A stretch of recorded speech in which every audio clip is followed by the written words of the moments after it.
e é muito bom ver que o Senhor tem feito muitas coisas aqui e a gente fica muito alegre por isso, muito alegre mesmo, porque essa é uma igreja amada do Senhor Jesus e que eu amo muito também.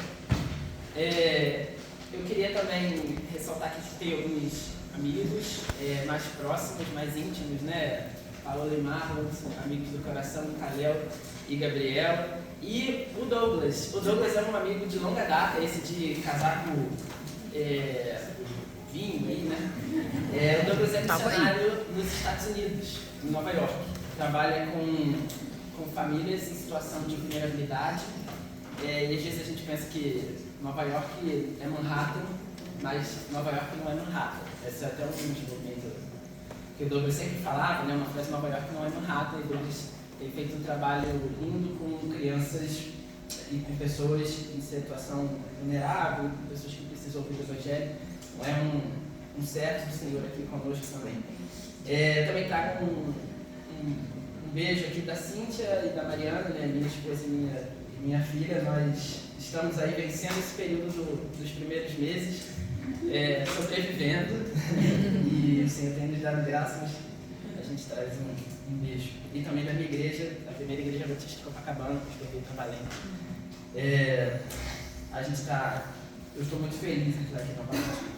Hoje a Rebeca tinha conversado comigo que está começando um semestre sobre a jornada do cristão, né, a caminhada do cristão, e que seria legal compartilhar alguma coisa nesse sentido. Então eu comecei a pensar, orar ao Senhor e revisitar alguns textos, e o Senhor me trouxe uma palavra a respeito da nossa peregrinação. Nós, como cristãos, somos peregrinos, e a Bíblia ressalta isso em várias passagens. A gente vai passar o olho por algumas delas, e o que eu tenho pensado bastante é que nós somos peregrinos em terras estranhas, em terras em que nós somos diferentes. Então, isso que a gente vai conversar um pouquinho hoje. O tema da caminhada, da peregrinação, é um tema comum na Bíblia. Se vocês me ajudarem aqui, a gente consegue levantar um montão de pessoas, de personagens que caminharam, que peregrinaram. Quem? Alguém lembra algum personagem da Bíblia que teve que caminhar, que peregrinar, que teve uma vida nômade, errante? Abraão. Moisés. Mas quem? Jacó, é verdade. José. Jonas, né? Não queria peregrinar, mas acabou peregrinando. José, é verdade. O próprio Jesus. Então a gente tem, a Bíblia é cercada de exemplos, assim, em muitos momentos. Há exemplos de pessoas que tiveram que peregrinar, pessoas que tiveram que caminhar, que se mover. Abraão peregrinou, Jacó peregrinou, Moisés viveu no deserto sozinho, depois em família por 40 anos, depois mais 40 anos no deserto novamente, com o povo andando, peregrinando. Jesus nasceu numa peregrinação. Não sei se isso passou pela cabeça de vocês, mas a caminhada do nosso Senhor iniciou, a jornada do nosso Senhor iniciou numa jornada. Além disso, no ministério, Jesus andou muito, né? A gente não via Jesus parado, assentado, assim, né? Ele era uma pessoa que caminhava bastante. Alguns estudiosos tentam calcular mais ou menos quanto que o relato bíblico qual é a quilometragem que Jesus percorreu no relato bíblico. É óbvio que o relato bíblico não registra tudo que Jesus andou. Mas a média, assim, que os estudiosos falam é que ele tem andado nesses 3 anos entre 5 e 7 mil quilômetros. Isso é muito longe. A gente consegue ir de uma ponta a outra do Brasil com essa distância. Então, Israel é um estado do tamanho do estado do Rio. Então, imagina o quanto ele rodou. Muita distância. É uma vida de caminhada. Até com a cruz, Jesus precisou peregrinar. Ele não recebeu a cruz onde ele morreu. Ele precisou andar. A grande comissão. Alguém lembra? Mateus 28. Qual é a nossa grande comissão? Qual é o nosso grande mandamento? Na verdade, qual é a nossa grande missão, propósito, objetivo que nós temos aqui? Isso, portanto, então a gente tem que ir. Não é que os outros venham, é que nós vamos atrás deles. Nós vamos atrás. Os discípulos sofreram muitas diásporas também. Os discípulos tiveram que se mover. Não é à toa que Paulo teve que... fez também as suas viagens missionárias, foi andando, e em cada lugar ele deixava uma igreja, e essas igrejas eram sendo visitadas por outros discípulos, não necessariamente os 12, mas essas igrejas tinham comunicação entre si. Por quê? Porque os discípulos tinham o costume de caminhar, de andar. A tradição cristã também é recheada de pessoas que caminharam, que andaram. O John Wesley, por exemplo, o pai do metodismo, um dos grandes nomes da igreja cristã, encontrou a Jesus no mar, atravessando o Atlântico, da Inglaterra para os Estados Unidos. Ele estava no oceano, tem uma grande tormenta no meio do oceano, e havia alguns irmãos morávios, que eram irmãos da região onde é a República Tcheca, e esses irmãos cantavam ao Senhor, e o barco virando, e os irmãos louvando, e segue a vida, e o John Wesley com medo de morrer. Nesse dia, vendo esse testemunho, alguns dias depois ele recebe uma visitação do Espírito, que é chamada de Dia do Coração Aquecido, que é inclusive o dia do metodista, é o dia mais importante do calendário metodista, e que ele ali recebe, diz que ele foi aceito como filho de Deus, seguindo aquele versículo que o Espírito testifica para o nosso Espírito que nós somos filhos de Deus. Então, uma peregrinação. Qual é o livro mais vendido da igreja, da história cristã depois da Bíblia? Então, as peregrinações também se tornaram comuns na cristandade. As cruzadas foram um tipo de peregrinação. Os missionários, a partir do século XVIII, na Inglaterra, que encheram o mundo da palavra de Deus. Então, o tema da caminhada e a vida cristã são muito relacionados. E a gente vai trabalhar um pouquinho isso na Bíblia. Há muitas associações entre a vida cristã e uma jornada. E esse tema não é bobo, especialmente num culto de jovens e num semestre de juventude. Por quê? Eu me estou me enquadrando aqui como jovem, tá? Alguns irmãos podem achar que não sou, mas ainda me enquadro aqui como jovem. Tenho 28 anos. Muitas vezes, para nós que estamos atrás na caminhada, cronologicamente, somos mais jovens, é difícil ver o fim. É difícil prever, imaginar um horizonte. Porque quando eu olho para trás, eu vejo que muita coisa mudou. Nos últimos 10 anos, para mim, muita coisa mudou. Nos últimos 10 anos, eu, o Douglas, o Marlon, o Calel, a gente estava comendo pão com mortadela na beira do supermercado. Entendeu? Hoje nós temos filhos, outros não têm, outros são, cada um tem a sua profissão, cada um tem o seu empreendimento. A gente estava, há 10 anos atrás, nós estávamos 3, 4 horas da manhã esperando o 409 no aterro do Flamengo. A gente também era muito corajoso, né? 4 horas da manhã no aterro do Flamengo, depois de jogar bola, esperando o 409. Aí eu fico pensando, poxa, como é que eu vou imaginar daqui a 50? Se os últimos 10 anos foram super imprevisíveis. Então, para nós, de repente, ver o fim das coisas é muito difícil. É um desafio assim que até desanima. Mas a Bíblia tem alguns indícios para nós que mais importante do que enxergar o fim é começar a se direcionar a ele.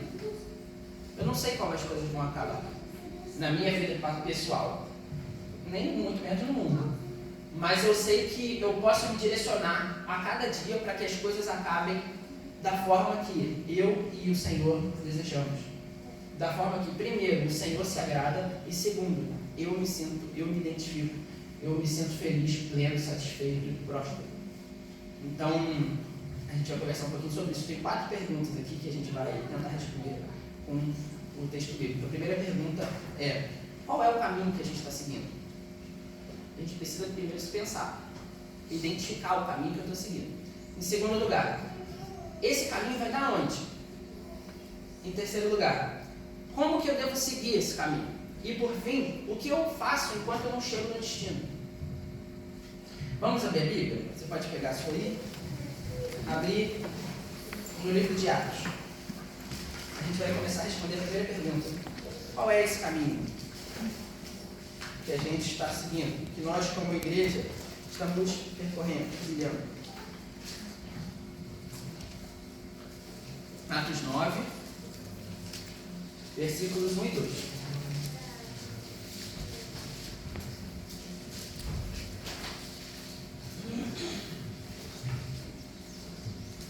Algum irmão pode ler? Não. Atos 9, 1 e 2. Saulo, respirando ainda ameaças e morte contra os discípulos do Senhor, dirigiu-se ao sumo sacerdote e lhe pediu cartas para as sinagogas de Damasco, a fim de que, caso achasse alguns que eram do caminho, assim homens como mulheres, os levasse presos para Jerusalém. Boa. Aqui a gente vê logo que os cristãos eram chamados de os do caminho. Mas ao mesmo tempo aqui, um cristão encontrou Paulo em um caminho. Então o que a gente consegue perceber? Existe o caminho. E pode existir vários outros caminhos, com letras minúsculas, na nossa vida, que são enganosos. A Bíblia fala que há caminhos que ao homem parecem direitos, mas o fim deles é a morte. É muito importante essa primeira pergunta. Qual é o caminho que eu estou trilhando? O que eu estou perseguindo? Muito provavelmente, aquilo que tira o seu sono é o que você mais ama. A sua maior ansiedade é o que você mais deseja. Então comece a pensar, o que eu tenho esperado assim, o que eu tenho imaginado, o que eu tenho almejado na minha vida com a maior intensidade, com a maior vontade, com a maior gana, com a maior afinco. Muito provavelmente o seu coração está debruçado para isso.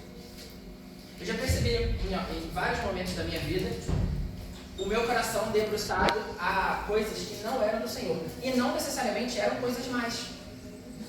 Tá? Quando eu estava perto de casar, por exemplo, eu tive um namoro longo. Porque assim, a gente era estudante de medicina, né? A gente começou a namorar com 18 anos. Então a gente teve que esperar o curso de medicina acabar.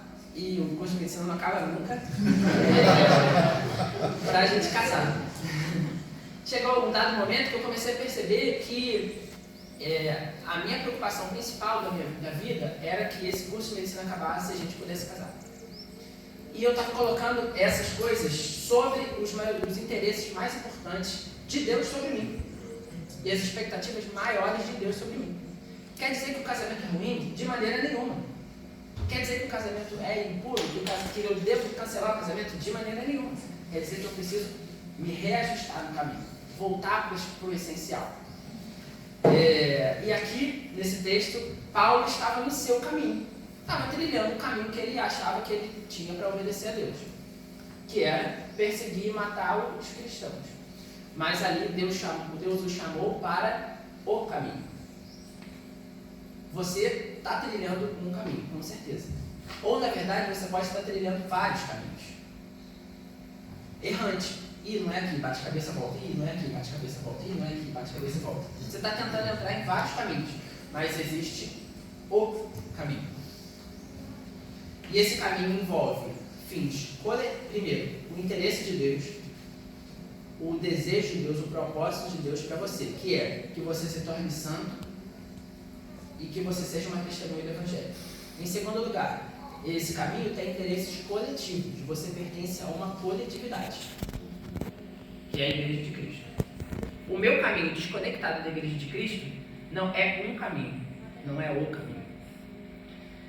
E em segundo lugar, esse caminho tem que levar em conta motivações individuais, perfil, interesses. Então, Paulo aqui estava achando que estava obedecendo a Deus, seguindo um caminho, mas na verdade estava faltando ele encontrar o caminho de verdade. Qual é o motivo aqui para os cristãos serem chamados de aqueles do caminho? Em primeiro lugar, Jesus disse que era o caminho, a verdade e a vida. Então aqueles que se identificavam com Jesus se identificavam também com o caminho que ele dizia ser. Em segundo lugar, a oração de Zacarias, aquela que Zacarias encontra Jesus, diz que pode morrer, que agora já tinha visto a salvação de Israel, em Lucas 1, afirma que Jesus veio para dirigir os nossos pés pelo caminho da paz.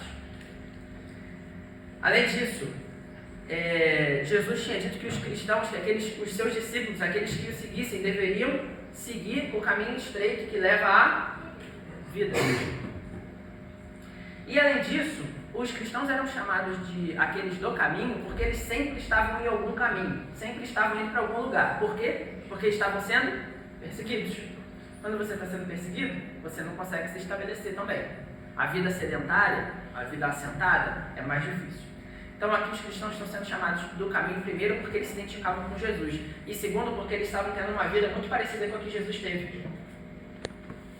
Então como que você pode saber qual é o caminho que você tem que seguir? Em primeiro lugar, eu estou obedecendo o que Jesus falou? Em segundo lugar, a minha vida condiz com a vida que Jesus teve?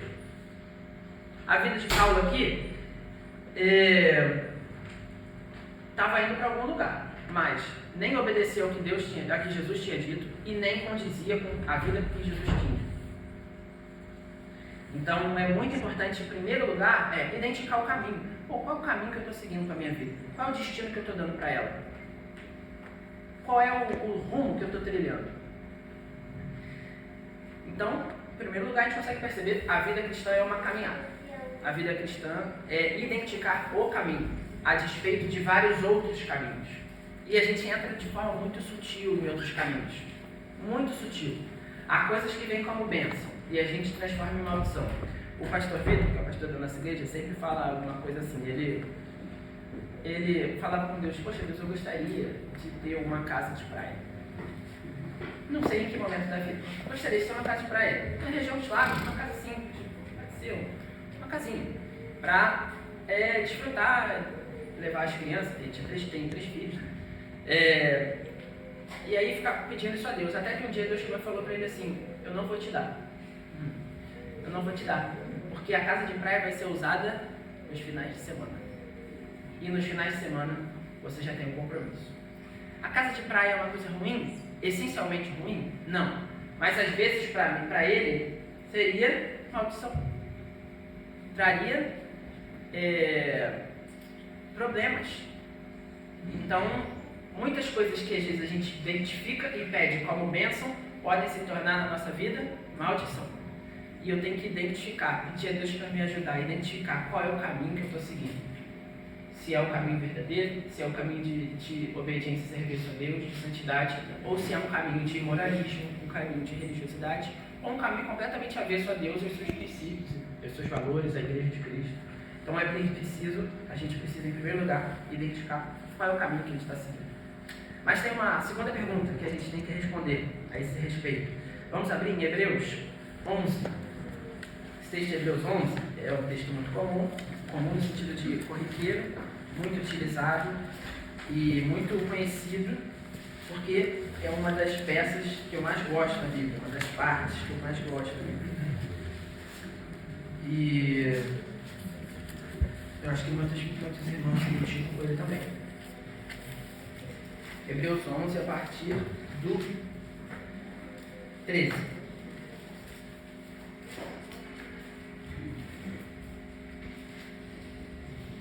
A gente vai ler do 13 ao 16. Alguém pode ler, por favor?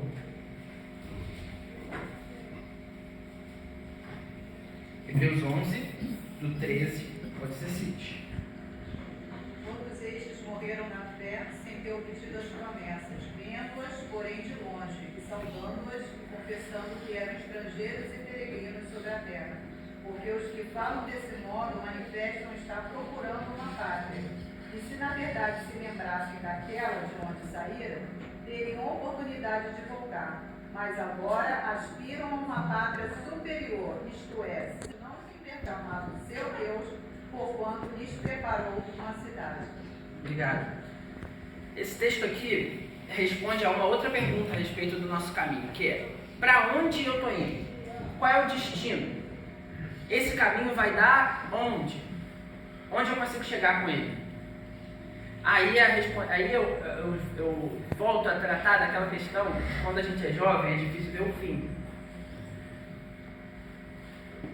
Eu vi uma entrevista, eu já falei, eu acho que isso aqui, eu vi uma entrevista do Djavan, da década de 90, que o Djavan tem muitas músicas de amor sofrido, assim, né? De uma pessoa que abandonou, largou e tal.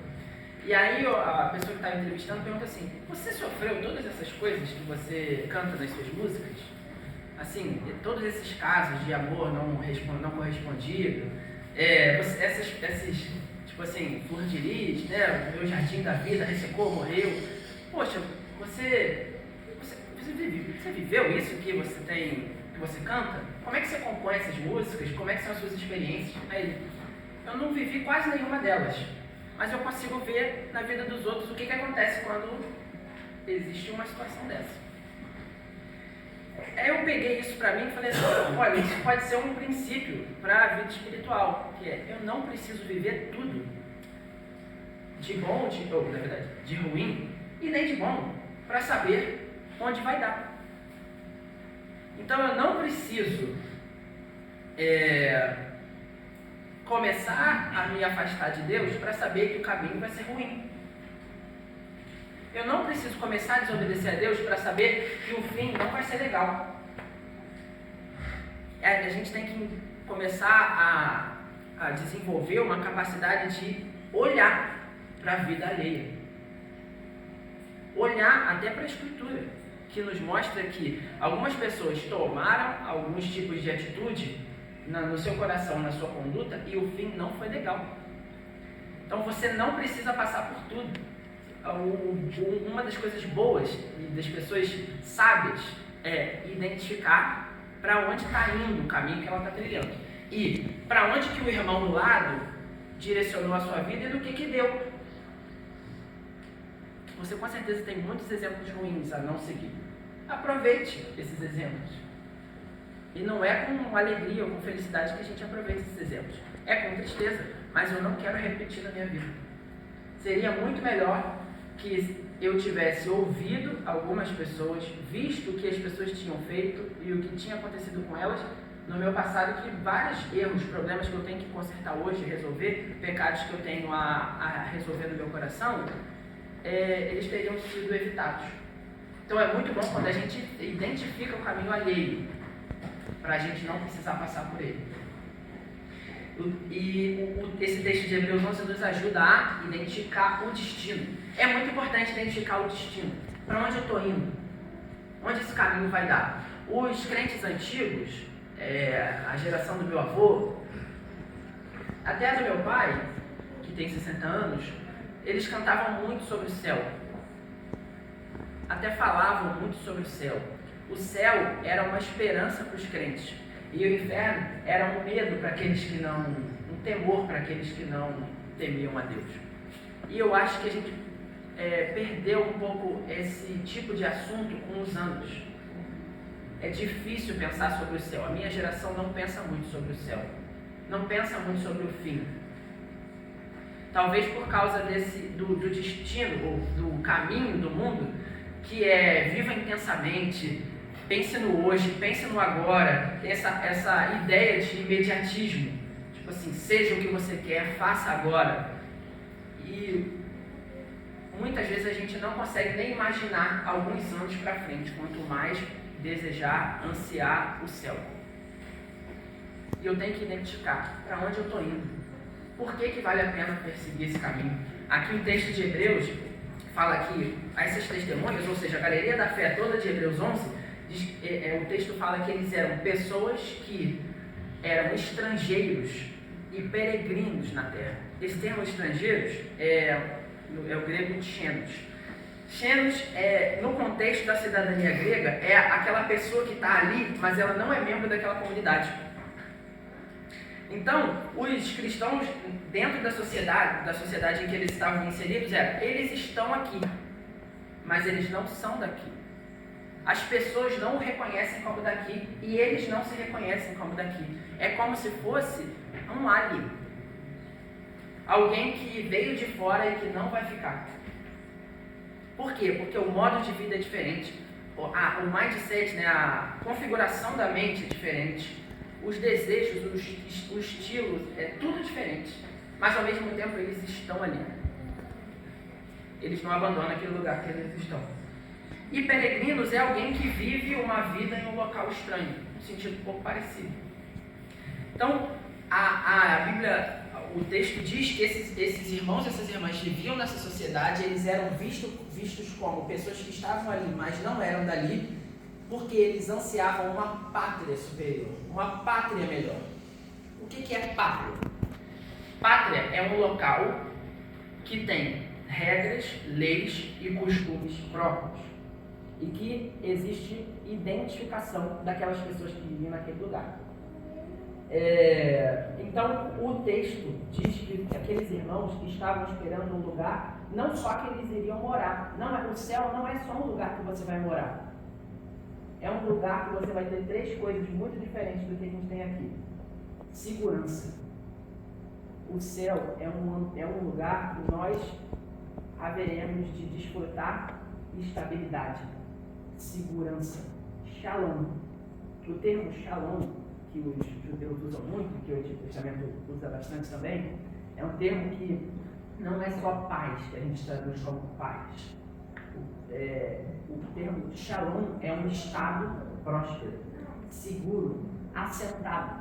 Então o céu é um lugar onde nós estaremos seguros, assentados, prósperos, onde os desconfortos dessa vida não existirão mais, onde a possibilidade de desagradar a Deus, como existe hoje em mim e você, não existirá mais, onde eu e você estaremos na presença do próprio Senhor, onde a jornada, na verdade, não termina, onde começa uma nova jornada, muito melhor, muito superior. Por isso que os antigos desejavam o céu, porque era uma pátria superior, porque ali eles poderiam estar seguros. Eles estavam sofrendo perseguição, estavam sofrendo fome, estavam sofrendo diversos tipos de constrangimentos, mas eles esperavam e trocavam tudo dessa vida por um lugar muito maior, uma glória muito maior, uma segurança muito maior. Mas uma pátria não é só um lugar onde você encontra segurança, é um lugar onde você encontra identidade. É um lugar onde você se sente em comunidade. Por isso que na igreja a gente tem uma gota do que é o oceano do céu. Aqui a gente encontra identidade. Eu e você, embora em momentos diferentes, em situações diferentes, em contextos diferentes, criações diferentes, personalidades diferentes, nos reconhecemos. Eu e você encontramos um no outro, em Cristo em todos. Pensa no Douglas mora nos Estados Unidos, uma comunidade. O que acontece com o brasileiro que chega fora do país? O que ele vai procurar em primeiro lugar? Outro brasileiro. Não só nos Estados Unidos, mas em qualquer lugar. Qualquer país que você vai tem uma comunidade brasileira. Por quê? Você está num lugar que é diferente do que você é, do que você come, do jeito que você pensa, da sua cultura, das roupas que você veste, às vezes até da língua. Então você precisa encontrar alguém parecido com você. Então, eu sou botafoguense. Botafoguenses que procuram botafoguense em qualquer lugar. E não é muito fácil de achar.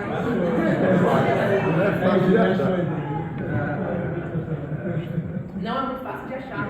Mas às vezes você acha. E aí tem uma identificação, assim, tem um amor cordial. É isso, participe dos meus sofrimentos para você. Então, o céu é um lugar em que eu e você encontraremos uma verdadeira identidade, um grupo. E esse grupo todo é iluminado pelo Senhor, que é o sol desse lugar. Eu e você não teremos mais problema de identidade. Eu e você não teremos mais aquele sentimento que a gente não se reconhece muito no outro, no grupo, nas outras pessoas. Por quê? Porque ali nós receberemos uma identidade que nos fará nos sentir verdadeiramente em casa. E além disso, uma pátria superior é um lugar onde você recebe uma herança, uma recompensa. Existe uma herança, uma recompensa para todo o sofrimento que eu e você temos. É uma herança muito maior do que nós podemos herdar aqui na Terra. Muito superior. E ela foi conquistada pelos méritos de Cristo.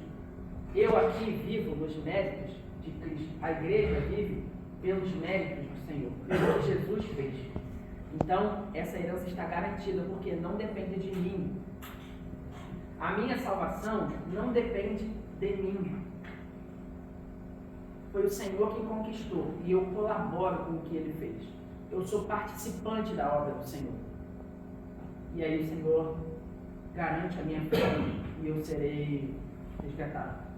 Então, esses cristãos continuavam no caminho a despeito de todo o sofrimento. Por quê? Porque eles identificavam um destino, uma pátria. Onde vai dar? Onde está dando isso? E aí você precisa pensar no seu caminho. Lembra do exemplo do Djavan? Você não precisa passar por tudo, não precisa sofrer por tudo, você não precisa arriscar. Por quê? Tem muitos outros exemplos. Procura uma pessoa mais sábia do que você, procura uma pessoa mais antiga do que você, procura instrução na palavra de Deus, pergunta ao Espírito Santo: onde isso vai dar? Senhor, onde isso vai dar? Me ajuda a perceber onde isso vai dar. Antes de entrar no relacionamento, antes de pedir demissão de emprego, antes de tomar pequenas decisões da vida, pergunte ao Senhor: onde isso vai dar? Antes de fazer um investimento. A Bíblia fala que é mais importante o fim do que o começo. Então a gente tem que começar a pensar nas coisas do fim. Não só no fim escatológico, no fim geral, no fim de todas as coisas, mas no fim das pequenas coisas da vida. Onde essa amizade aqui vai dar? Onde esse relacionamento aqui vai dar? Onde esse copo aqui que eu vou beber vai dar? Onde essa decisão vai dar? Onde essa palavra que eu jogo aqui vai dar? Qual efeito ela vai produzir? E aí a gente tem que começar a pensar nas coisas do fim. Tem uma parte do Peregrino, o livro, que o cristão e o pastor estão conversando. Quem não leu, recomendo fortemente. Tem um filme também, mas filmes sempre são piores do que os livros. Então, leia o livro. Uma parte do Peregrino que fala assim: o cristão está conversando com o pastor e ele fala: esse é o caminho para a cidade celestial? Então o que o cristão estava mirando era o fim, o céu. E aí o pastor responde: vocês estão no caminho certo. E o cristão: quanto falta ainda para chegar lá? E o pastor responde: muito quanto se trata de qualquer pessoa, mas pouco para os que de fato chegarão. Falta pouco. Aguenta firme. Pede ajuda ao Senhor. Senhor, está difícil. Senhor, me dá ânimo, me dá vontade, mas aguenta. O fim vale muito a pena. A gente vai receber uma herança muito maior, muito superior. Vamos para a terceira pergunta, estou acabando. Como que a gente deve seguir o caminho? Abram comigo. 1 Pedro 2, 11. 1 Pedro 2, 11 e 17.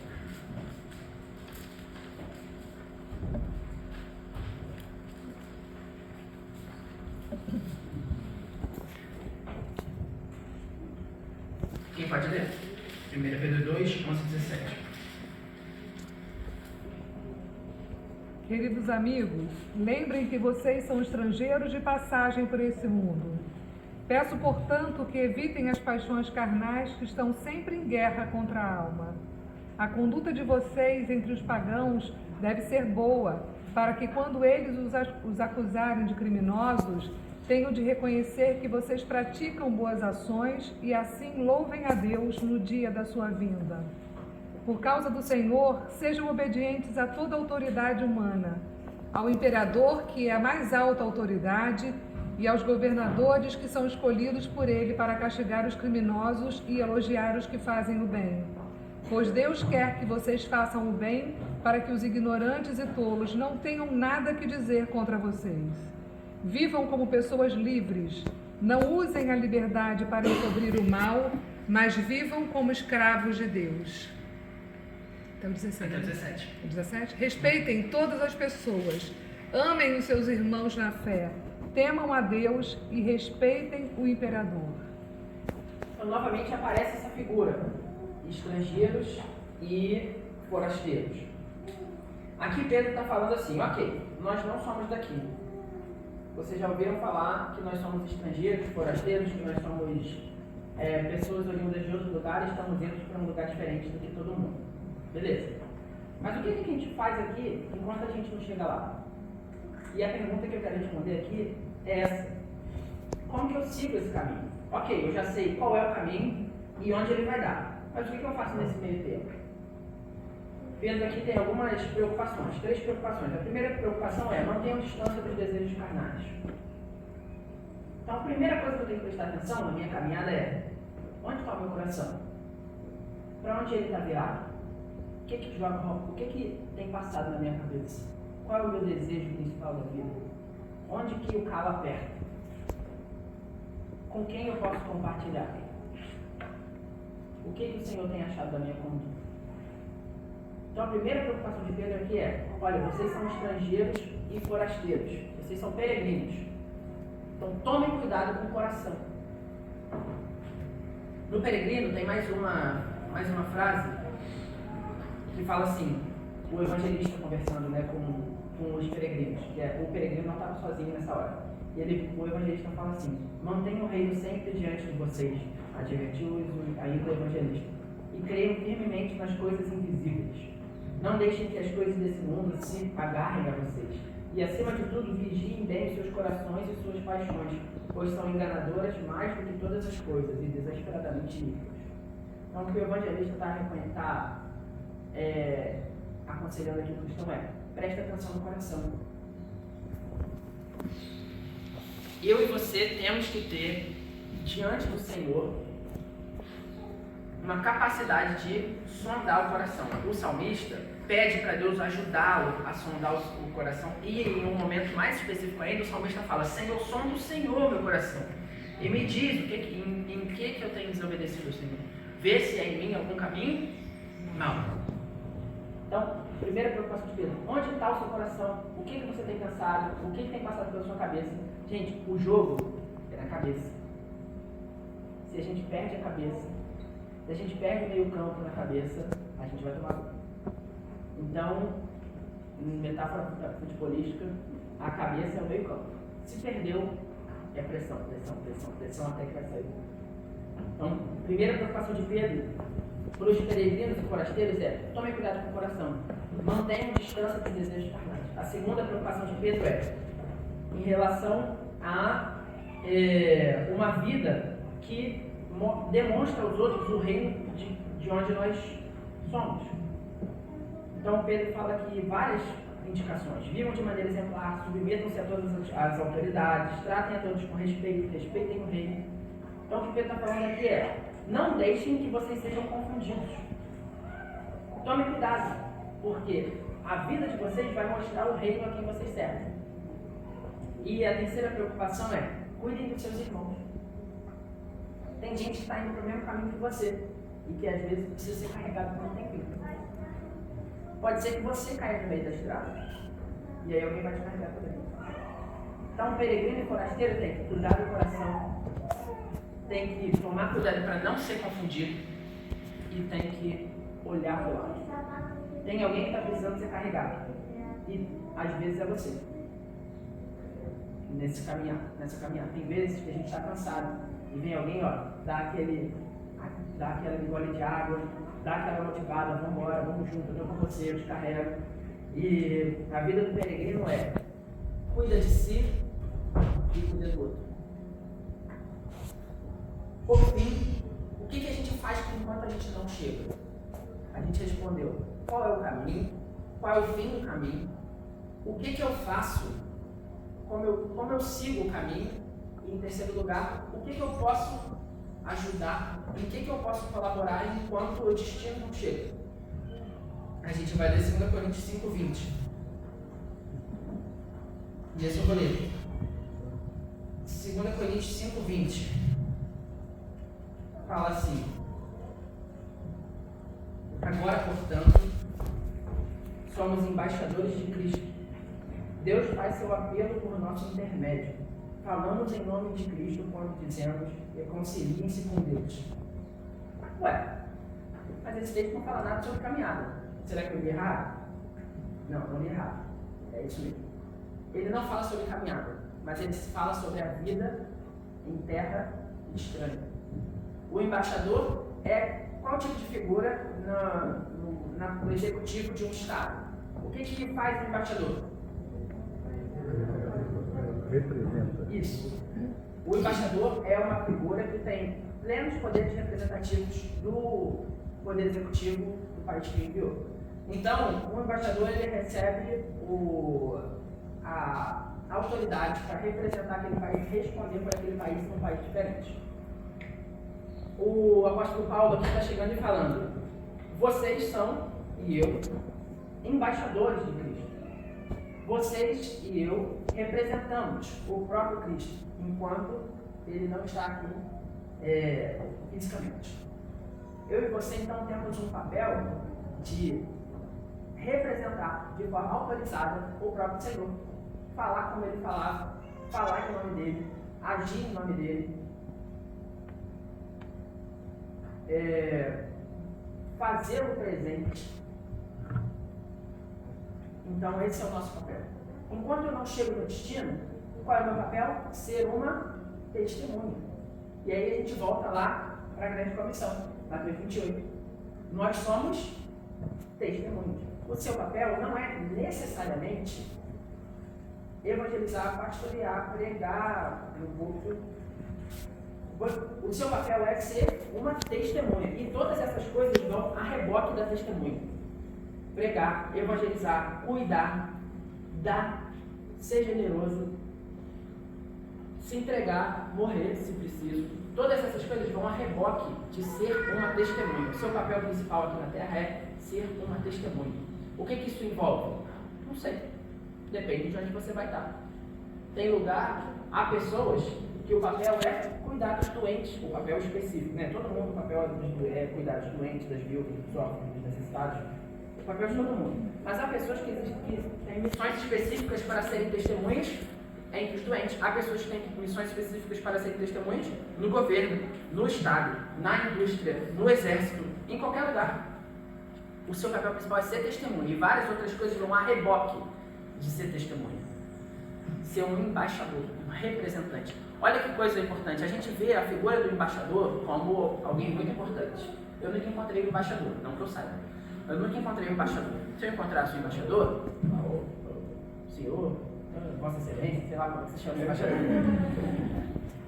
Mas eu não penso que eu sou um embaixador. E de um reino muito superior do que qualquer Estado nacional.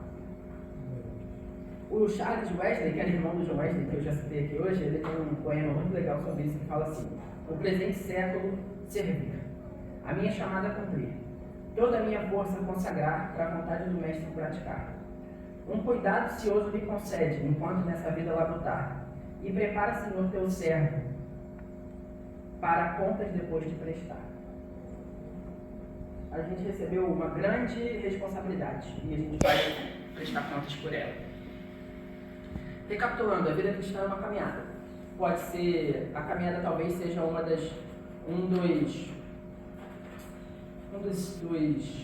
das metáforas mais importantes da vida cristã, ou mais precisas da vida cristã. Não é à toa que a Bíblia utiliza essa metáfora muito frequentemente, porque eu acho que ela é bem precisa mesmo. Mas talvez a vida cristã seja mais parecida com uma maratona do que uma corrida de 100 metros. E aí a gente, nessa maratona, a gente tem que estar ligado em 4 pontos. E eu vou recapitular os 4 pontos que a gente falou aqui. Eu estou nessa caminhada? Eu estou seguindo o caminho ou um caminho? Eu tenho demonstrado frutos de quem vive nesse caminho? Segundo lugar, eu tenho pensado no destino onde eu quero chegar? O meu desejo é o céu. Quanto de tempo eu invisto pensando e orando para que o Senhor guarde a minha fé até o céu? Até o fim das coisas, ou até o meu fim? O quanto esse desejo toma a minha atenção, prende a minha vontade? O quanto esse desejo faz com que eu reprima os meus desejos maus? E terceiro ponto, como que eu estou vivendo esse caminho? A minha conduta é digna de um peregrino desse caminho? E por fim, o que eu tenho feito com a missão que eu recebi? A gente tem que pensar nisso, porque senão a gente passa a vida caminhando para onde? Para qualquer lugar. E essas perguntas definem a nossa vida. Tanto a nossa vida aqui quanto a nossa vida posterior. Tome cuidado, meu irmão e minha irmã, porque a gente pode passar a vida e não perceber para onde a gente está indo, nem com quem e nem por qual caminho. E se a vida é uma caminhada, a gente tem que ser bem intencional nessa caminhada. A gente mora no Rio. Quando a gente vai para um lugar diferente, que a gente faz? Dirigindo especialmente, o que a gente faz? Um projeto caminho, Waze sim, bota até naquele Waze não passar em locais perigosos, naquela função do Waze. Por que a gente não faz isso com a vida? Começa a pensar no seu caminho. De onde você saiu, onde você está agora e para onde você quer ir. E o Senhor vai te ajudar e guardar a sua fé até o dia que Ele vai nos buscar. Amém? Vamos orar? Senhor Jesus, queremos servir o Senhor. Queremos que a nossa caminhada seja completamente direcionada pelo Senhor, seja instruída pelo Senhor, acompanhada do Santo Espírito. Senhor, não a parte de nós a Tua presença, não a parte de nós as Tuas palavras, os Teus ensinamentos, o conforto que o Espírito Santo dá ao nosso coração. Sobretudo, Senhor, não a parte de nós, a Tua visão, a visão de onde nós vamos chegar, a recompensa que nós vamos receber. Mas ajuda-nos, Senhor, a trilhar um caminho que honre ao Senhor, que dê louvor ao Senhor, que dê adoração ao Senhor. Então, ajuda-nos. Faz-nos perceber os atalhos que nós estamos pegando na nossa vida e faz-nos voltar ao caminho estreito que conduz à salvação. Em nome de Jesus, amém.